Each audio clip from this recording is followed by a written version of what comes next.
The Sumo Deadlift High Pull. Why the Sumo Deadlift High Pull? It's a vital, natural, functional component of movement. This is very similar to the clean in its real-world application, except you are not trying to collect the object you're picking up. It just goes right back to the floor or the ground. This is a momentum-dominant movement. It's designed to be done fast and controlled. The Sumo Deadlift High Pull, or SDHP for short, develops midline and posterior strength. It also helps develop hip extension and upper body pulling strength. It creates a super potent neuroendocrine response. Any deficiency in the deadlift will be magnified when attempting the Sumo Deadlift High Pull. Key points of movement. We're looking for a wider stance here. A narrow hand position. Hip extension before shrug and arm activation. A bar should remain in contact with the body throughout the movement. The setup. Stance and foot position. Your feet should be wider than shoulder width with toes slightly turned out. It provides the best supporting position for balance and strength. Maintain a neutral spine position.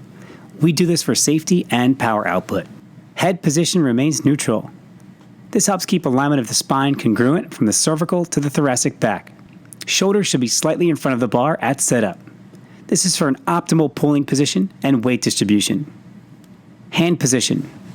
Your pinky should be up against the knurling of the bar on each side. It provides the best supporting position for balance and pulling power throughout the lift. Progression with PVC or barbell. Sumo deadlift, Sumo deadlift shrug slow, Sumo deadlift shrug fast, high pull, Sumo deadlift high pull. Execution, weight distribution.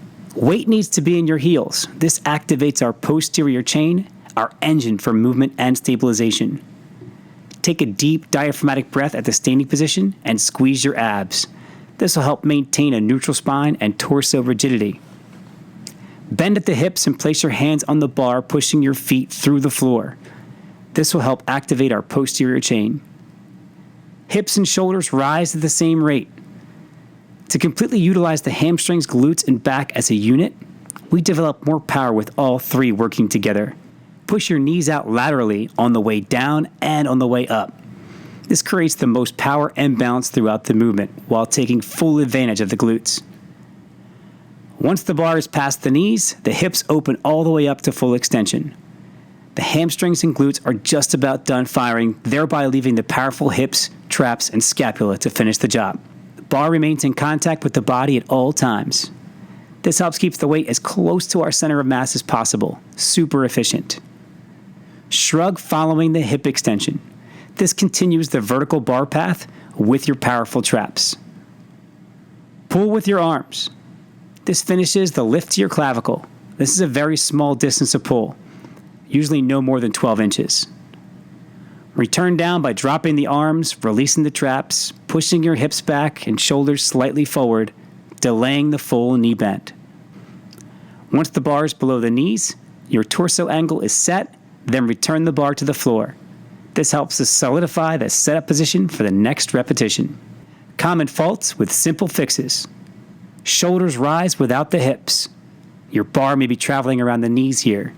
This could be that your back is stronger than your hamstrings. Lift with the legs and shoulders together. Hand position is too close or too wide. A good rule of thumb is to move your hands out so that your pinkies are touching the knurling. A rounded back. This could be weak or tight hamstrings and glutes. It could also mean a weak core. Try some plank work and focused upper and lower back lifting paired with squeezing your abs throughout. Pulling early. The most common fault by far. It could be a bad habit from lifting things with your arms and not your torso in your daily life. Go back to the progression and focus on loose arms from the floor to extension. Weight in your toes. This could be due to weak hamstrings or glutes, which creates a loss of power and balance. You're not connected to the ground anymore and thereby not activating those engines. Try lifting your toes up through hip extension. Low elbows in the high pull. This could be a neuromuscular disconnect and always wanting to move things with your arms. Try the high pull progression where you're actively pulling with your traps and maybe do some cable upright rows with that same focus. Thanks for watching.